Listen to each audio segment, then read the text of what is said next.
Manickam. Suresh is somebody that I've known for quite a long time, and it's great to have him in the chair at Restaurant and Catering. He comes to us with a whole stack of experience across particularly the training sectors and other sectors of industry.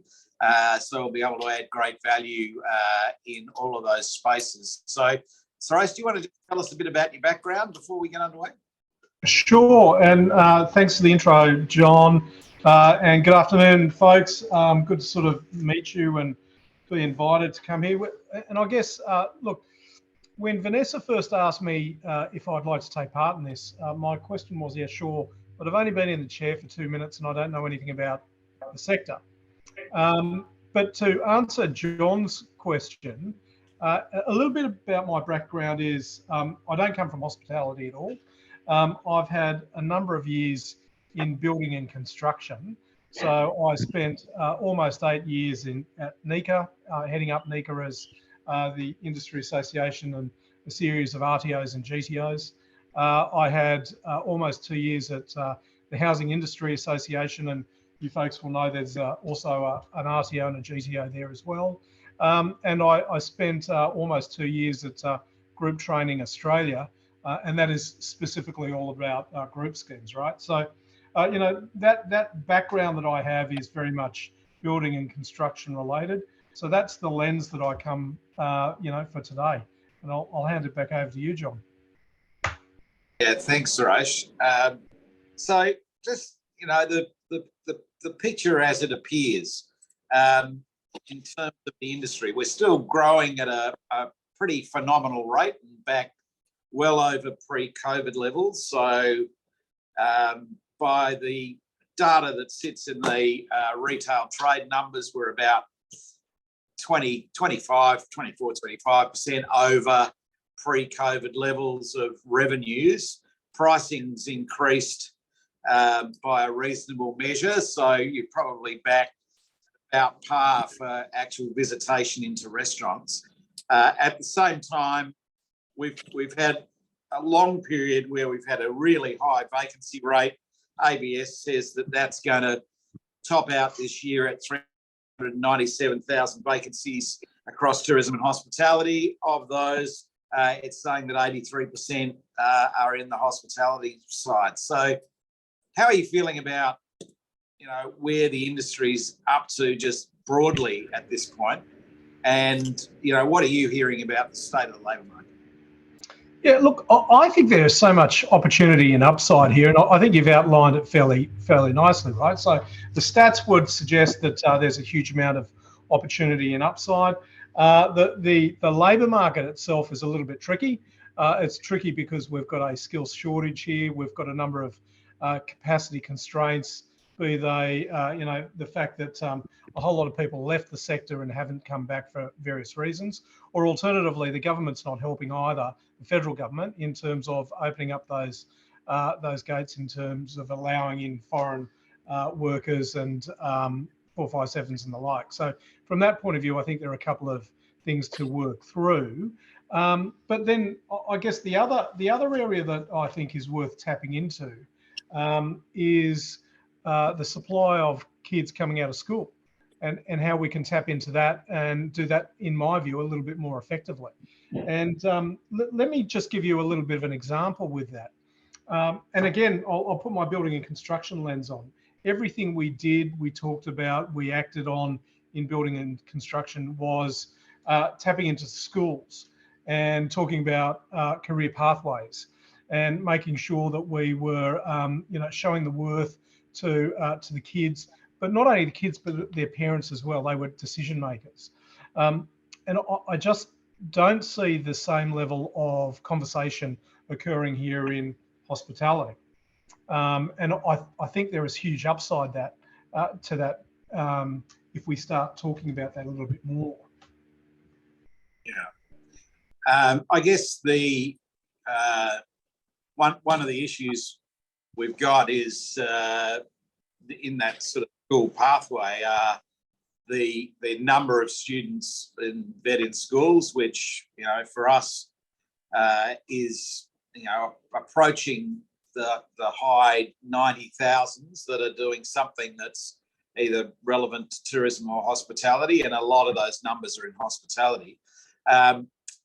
Yet we're not attracting those students through into the industry on completion. The sort of numbers coming through from those programs are probably in the low 10%.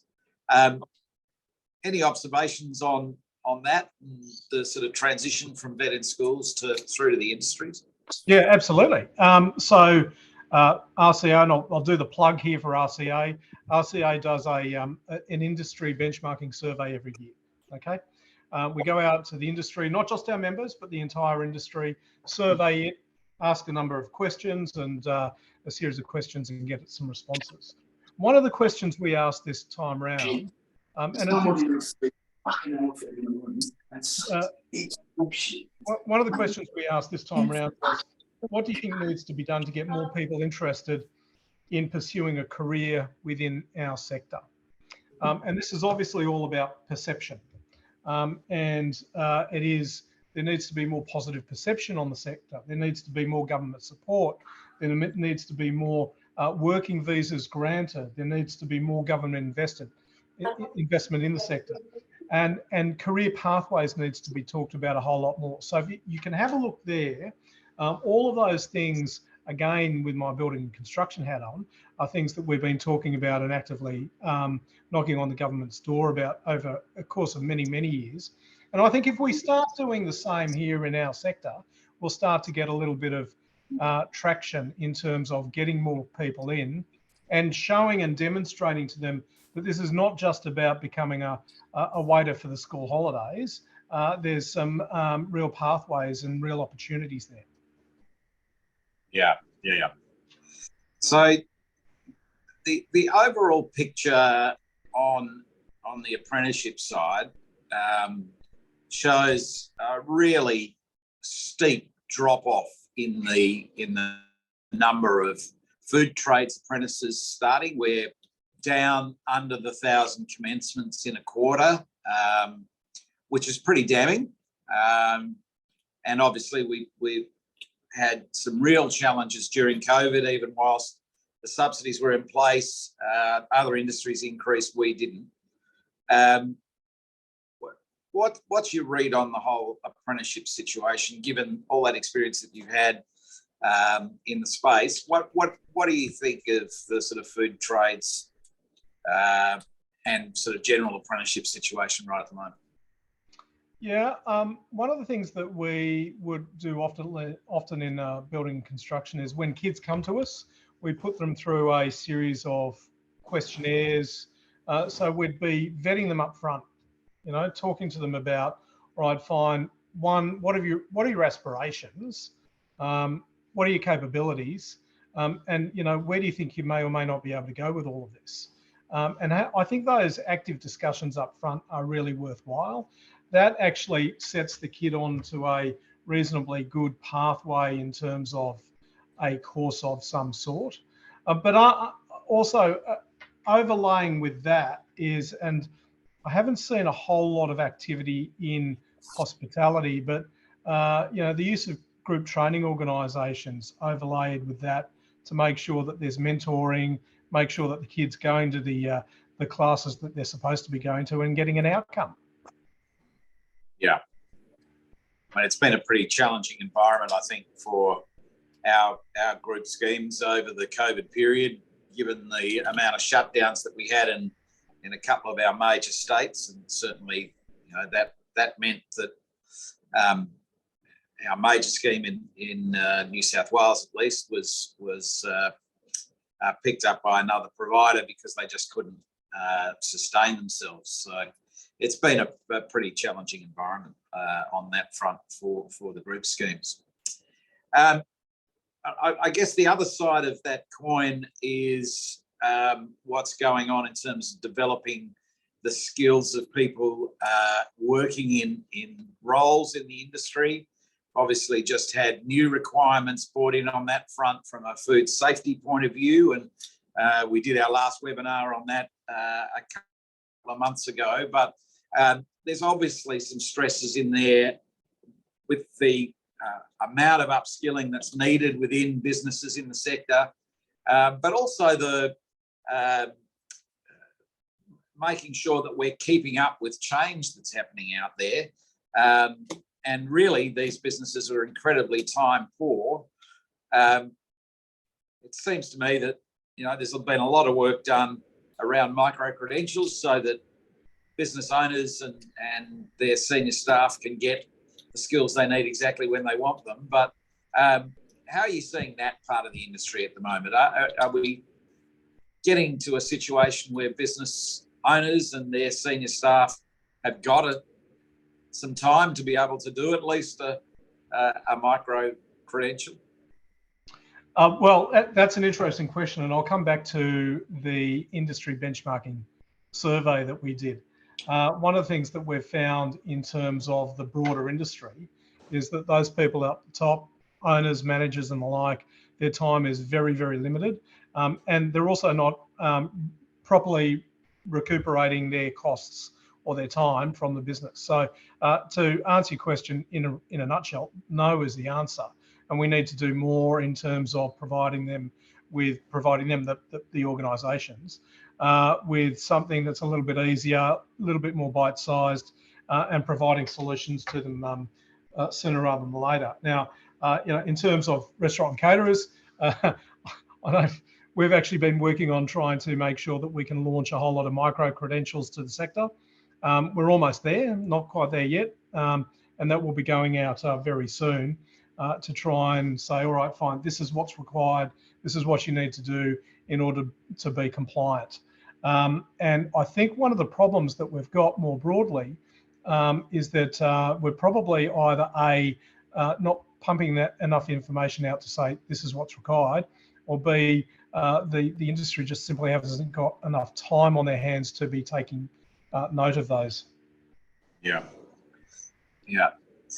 So the skills needs that we saw at the end of COVID restrictions were, skills in recruitment, skills in coaching, all of those things that we needed to do to scale up workforce and scale up skilled workforce to bring back some activity and stop that sort of capacity constraint that we had that basically was brought about because we didn't have the staff to do the job. We're still hearing about those capacity constraints. Has the landscape changed there at all, or are we still in this sort of frantic recruitment phase where, we're prepared to take, anyone that's upright and breathing's optional. So what's the landscape like from a recruitment point of view? Are we still in that dire stage? And what sort of effects that having, I guess, is the... Yeah, look, the answer is, unfortunately, you're right. We still are in that dire stage, and breathing, as you said, is an optional extra, right? So, and what effect does this have? Well, it has a huge effect in terms of the way in which businesses operate and can service their customers. So I'll give you a couple of examples. So one of the things that occurs is, instead of a restaurant being able to operate 6 nights a week, they might only be able to operate 4. Why? Because they just simply don't have the staff in order to service the customers.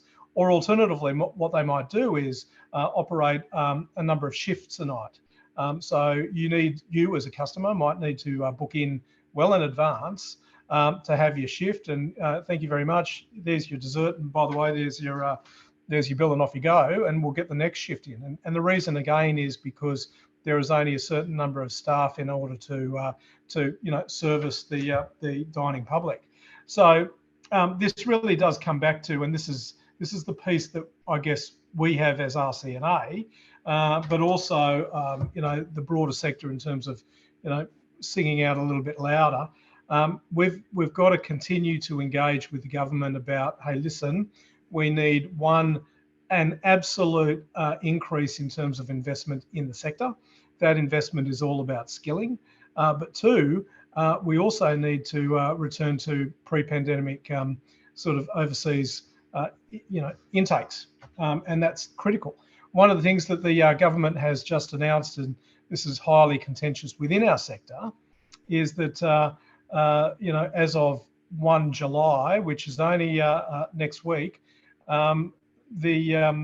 they will start putting a cap again on the ability for overseas students to work in the sector. Now that's going to have a dire impact on everything that we do. Yeah. Have you got any sort of quantification of what that impact's like? We did some work through the chamber that showed some businesses will be down as much as a third of their workforce that they're going to have to then block up with people that don't exist. Any feel for the sort of magnitude of that shortage? Yeah, look, I'll give you a very real example. So one of our members, I won't mention who, that they are a catering company. They're a catering company that does all of the planes out at Sydney Airport, and roughly 16 to 18% of their workforce are overseas students, okay? And they're working legitimately at the moment. There's no two ways about that. All working legitimately. In the event that these changes come in next week, they're estimating that their ability to service those in-flight dinners and meals will drop by about up to 20-25%. So I guess if you're the Minister for Home Affairs and you're flying back from Canberra next week and you don't get the chicken dinner that you requested, probably ask why. Yeah. Good point. The other thing that has changed or is proposed to be changed is the temporary skilled migration threshold, the TSMT. Yep.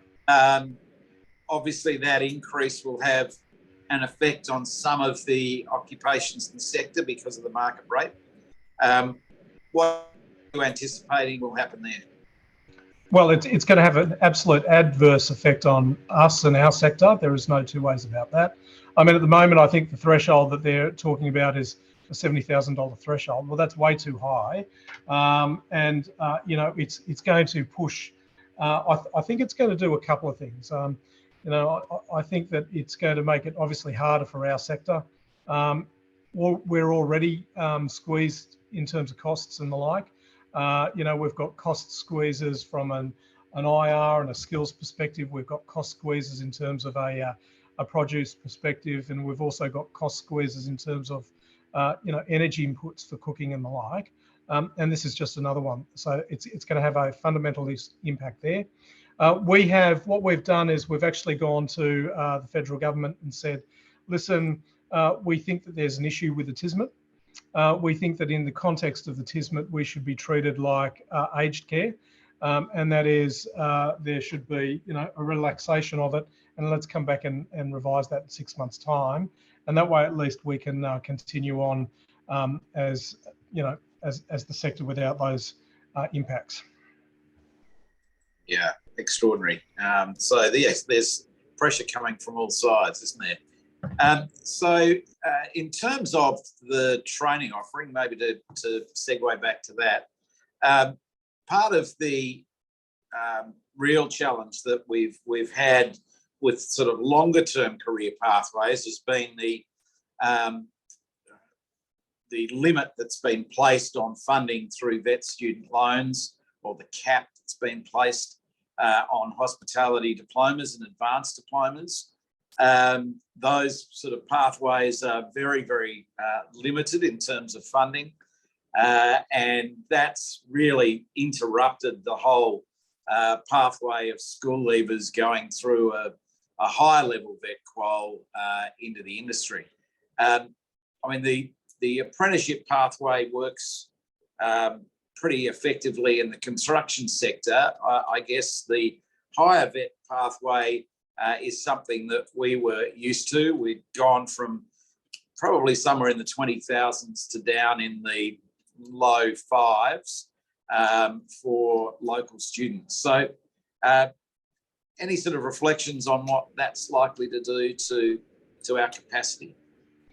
Well, look, I mean, the obvious is that it will have a a detrimental effect on the capacity in a few years' time. And that's, as you know, a long tail, right? But what we need to do is sort of start lobbying now. And it occurs to me that one of the things that we, or one of the lobby points that we should be putting forward is this. A number of years ago, people within the higher ed sector started lobbying on behalf of, getting females into STEM subjects.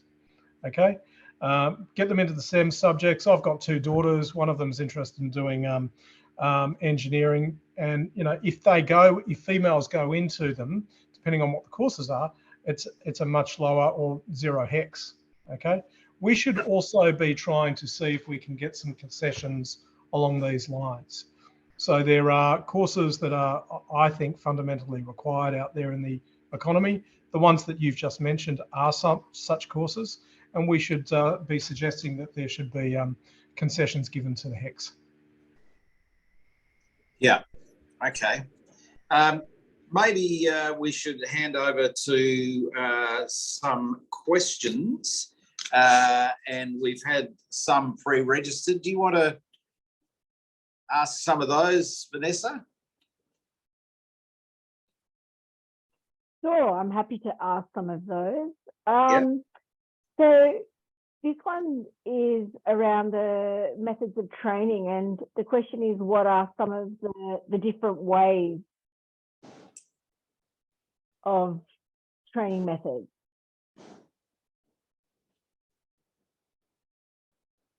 Yeah, well, I guess we've sort of a couple of those, haven't we? I guess we've got all those different pathways from the sort of diplomas, advanced diplomas, through to apprenticeship pathways, through to looking at, one of the things we mentioned there was the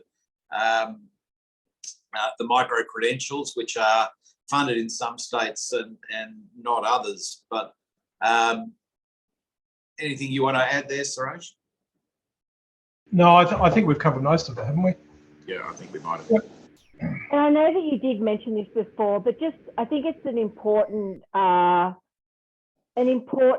statistic for us to revisit. But what is the current job vacancy level right now? Well, the ABS is reporting this 397,000 figure, and the hospitality occupations are about 83% of those. The balance are in the tourism sectors. So, but most of that is actually due more to the growth in the industry over the year, rather than backfilling the vacancies from COVID. So we've already really got the majority of those vacancies are now starting to get filled. It's the growth that's creating that huge demand. So, that 397,000 figure across tourism and hospitality is a pretty damning statistic, I've got to say. And then we've got a question about the commercial cookery, or the cert for kitchen management. And the question was, what was the point of changing the course? Yeah, well, maybe I should take that, given I was on the IRC at the time. And there was quite a movement to try and reflect a higher level of skill in the Cert 4.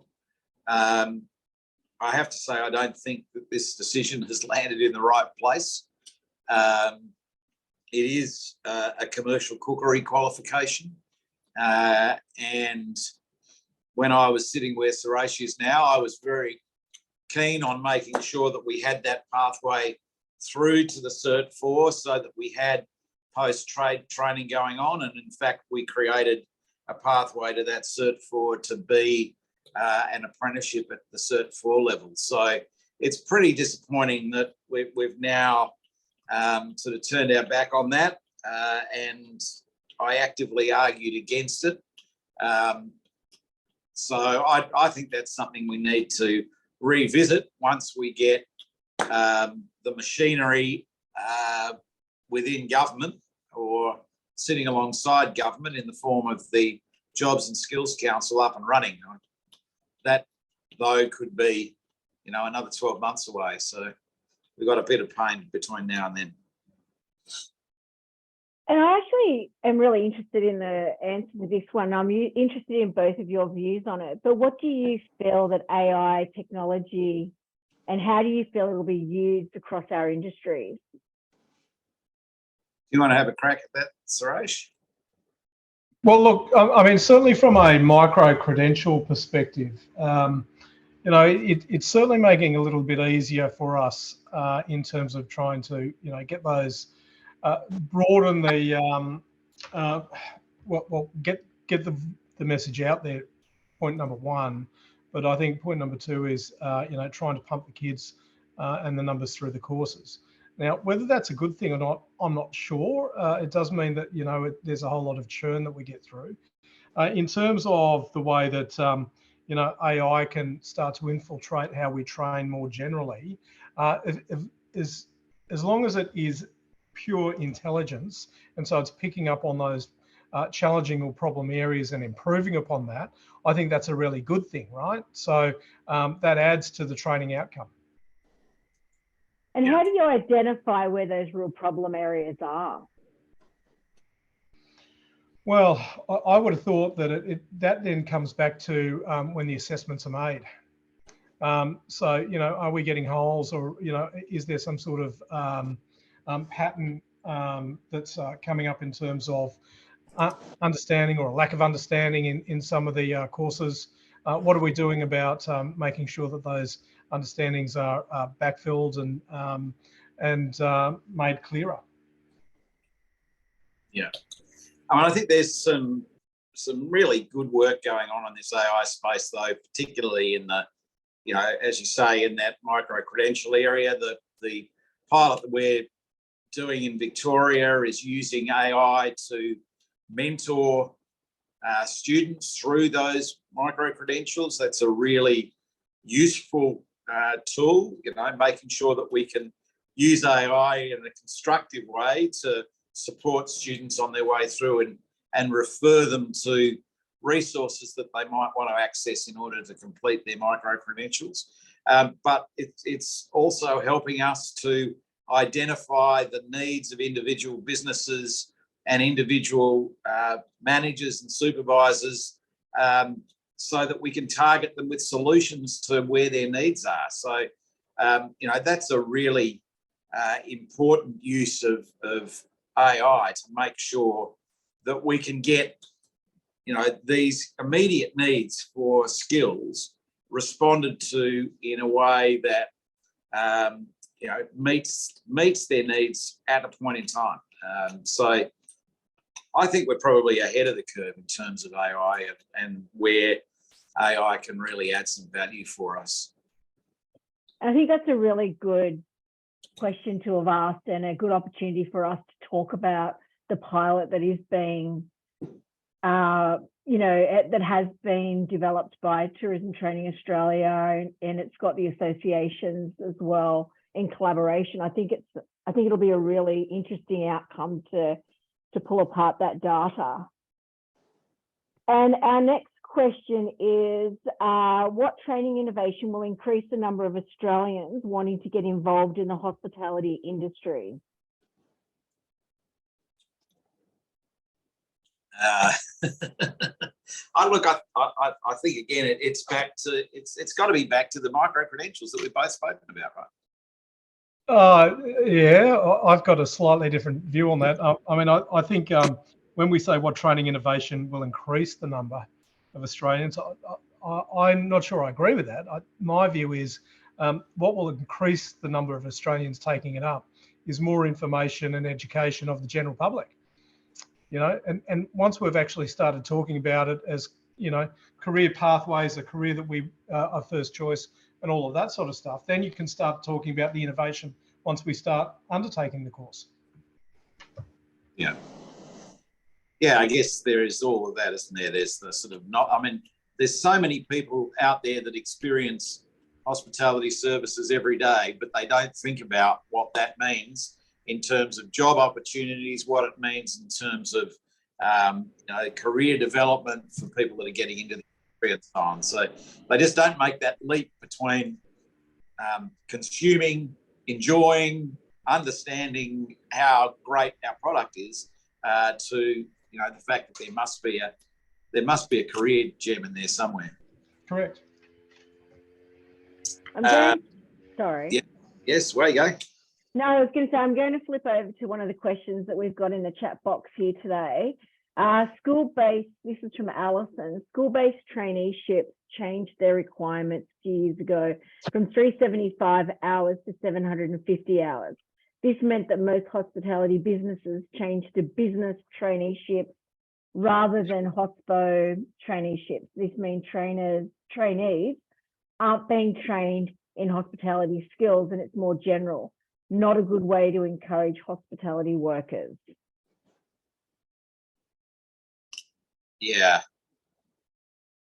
I guess one of the issues there is, I have to say firstly that we are at, I think it's 32.4% of vet in schools programs more broadly, not necessarily a school-based apprenticeship or school-based training, are in tourism hospitality. So we've got a third of that 230 odd thousand programs. So it's pretty, we're doing pretty well in terms of the numbers that are in the programs. Yes, business services has increased beyond that. And yes, there's been an uptake because of the change in requirements. But I don't necessarily think that's a bad thing, because what we've actually stamped out are those courses that were being offered in schools and tagged as apprenticeships or traineeships without any workplace-based content. And they're exactly the ones that we didn't want to have happen. So to make it harder for schools to deliver programs that aren't going to meet the requirements of the training package and are not going to have equivalent outcomes is actually probably.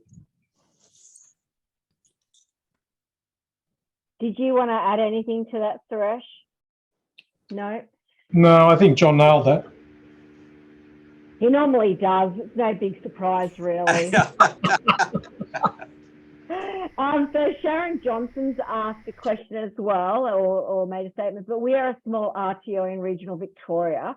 We've recently partnered with a local club and delivered a tailored hospitality essentials 5-day intensive course from their venue targeted job seekers. We have had great success with this and focus very much on the available career pathways in the hospitality sector. Yeah, look, it's so important that we get those pathways happening and those partnerships, particularly in the regions. I mean, the demand is so strong, and yet we're really not seeing even a return to anywhere near the pre-COVID levels of activity. And clearly that's because businesses are totally under the pump, as Suresh said earlier. So, we could be critical of some of the aspects of the system, not the least of which being, some of the programs that are restricting the number of courses on offer and the number of courses that will be funded. And I think that will have an impact down the line. We've just got to make sure that those partnerships keep being forged so that we keep the activity going. It's so important. I think that's right. The other thing that I'd add, John, is this, picking up on what Sharon has actually said, which was, their RTO went and tailored something to a local business. And that is really critical. It's really important that, whatever training you provide, you're obviously providing it for purpose. And that purpose was obviously picked up on, and there was success in that. And too often, I think we've seen that a generic approach to training, and sometimes that just simply, it just doesn't work all the times. It does need to be a tailoring of that. So well done, Sharon. And our next question is from the World Seafood Champion, Mr. John McFadden himself, who has just taken out the championships over in Dallas, Texas. So congratulations from all of us, first and foremost, John. It's wonderful to have you here today. Yeah, it's wonderful to see you championing Australia and especially our wonderful produce. But John's asked a really important question, and understanding the current state of play in hospitality, how do we attract or entice the younger generation into this industry? Big question. It's not a bad question, is it? Suresh, do you want to have a crack first? Yeah, look, I mean, this is something that goes across sectors, right? It's not just related to or specific to hospitality. How do you get in there and attract Gen whatever the hell they are who've got an attention span of a goldfish, right? It's a hard thing. And one of the things that we sort of used to do, certainly and I'll put my building construction hat on, is we would put out on social media what courses we had available. We'd put out on social media what pathways there were. But the other thing that we would do is often talk to... Let's be honest, it's just in... The other thing we'd do is talk to the parents of kids. And we'd have conversations with the parents, and often it was actually the mother of the children because the mother happened to be the influencer. And so, you know, if you're having those conversations, and I know and accept that there's a lot of hard work involved in all of that, you know, you're committing a whole lot of resources for a sign up, but that's what was required, and that actually got results. Yeah, look, that's spot on. They're definitely the ones that are making the or providing the influence to the decision that our young people are making. I guess during COVID, because we were shut down for so long, and also because of the sort of way in which we were portrayed against other industries, we're really fighting from the back of the queue now, and we've got a huge job to overcome that perception that was created back then when restrictions were imposed, to get over the top of that and attract people again. We just really need to think about some of these barriers that we're placing in front of people that are coming into our industry. You know, that to have barriers like, you know, qualifications that aren't supported by government, or barriers like having, you know, lockstep apprenticeship programs that aren't allowing students to get into the workplace when they need to. All of these things we've got to overcome if we're going to have any hope of getting the skilled workforce that we need into the future. Anything else to chat there, Vanessa, that we... Look, there is a couple minute? of questions. How are you both for time? I'm very mindful of not wanting to run over time. I mean, we should probably respect everyone else's time as well, but maybe one more question and we can give that a... I'm actually going to flip back over to one of our registered questions, because I think this is really, I'd love to hear both of your thoughts on this. But what is the future of the hospitality sector, and where do you believe it's going? Well, I'll go back to some of John's earlier commentary. I think the future of the sector is really bright. I think there's a huge upside to all of this, and I think there are a number of things that we've got to do to make sure that we get a really good outcome. Okay, one of those things that we need to do is obviously training and making sure that we nail that right. But there's also an advocacy and lobbying piece into the federal government on a whole raft of issues that we need to do as well. But I think there's a really good outlook for the sector. I'll provide an example from my recent trip to the US, and I have got some photos and a report that I've got to get into one of our newsletters to back this up. But from last year's Chicago trade show for the National Restaurant Association, where every second stand was plant-based food, to this year where every second stand was an AI product or a robot or some other tech solution that's designed as a labour-saving device. And, you know, we went from having AI bartenders that would, you know, be a panel sitting on the bar and could dispense any drink that you're asking them for. Not only could they dispense the drink, but they did facial recognition to work out how many drinks that you'd ordered from them. They were able to interact with questions you were asking, quite extraordinary technology, through to those robots that are wandering around vacuuming constantly, to robots to deliver food, you name it. You know, there were these products. And that's because the US has now got to a point where the minimum wage has crept up, and they can feel the pressure of labour costs just as we've had in our industry for the last 30, 40 years. So that will provide for innovation that we can capture. I see a future in which some of those jobs and tasks are going to be automated. And I think the industry of the future looks like, you know, one in which the sort of more menial tasks that we can automate will be automated. We'll see many more sort of fairly advanced vending machine type options, not to mention the AI bartenders. So look, I think it's going to change a lot. It'll have to change a lot because we can't live with the sort of capacity constraints that a very constrained workforce provides for us.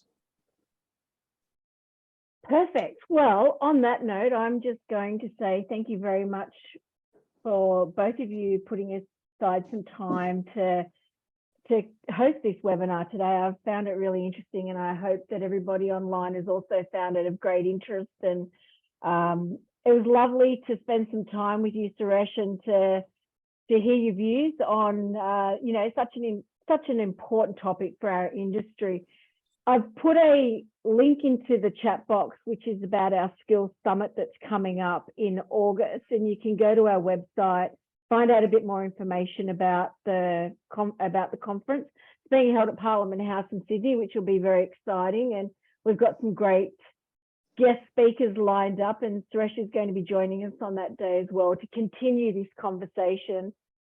Whereabouts can people find the benchmarking survey as well, Suresh, that you mentioned today? Well, look, they can certainly contact me. It is made available free to our members, but we also do sell it to non-members. So very happy for people to get in contact with me. Vanessa, I think you've circulated my email address. If not, I'm happy for you to do so. Okay, I haven't, but I will. Okay. Yep. All right. Well, anyway, on that note, thank you very much, everybody. Thanks, everyone. And have a wonderful rest of your week. And thank you. Thank you.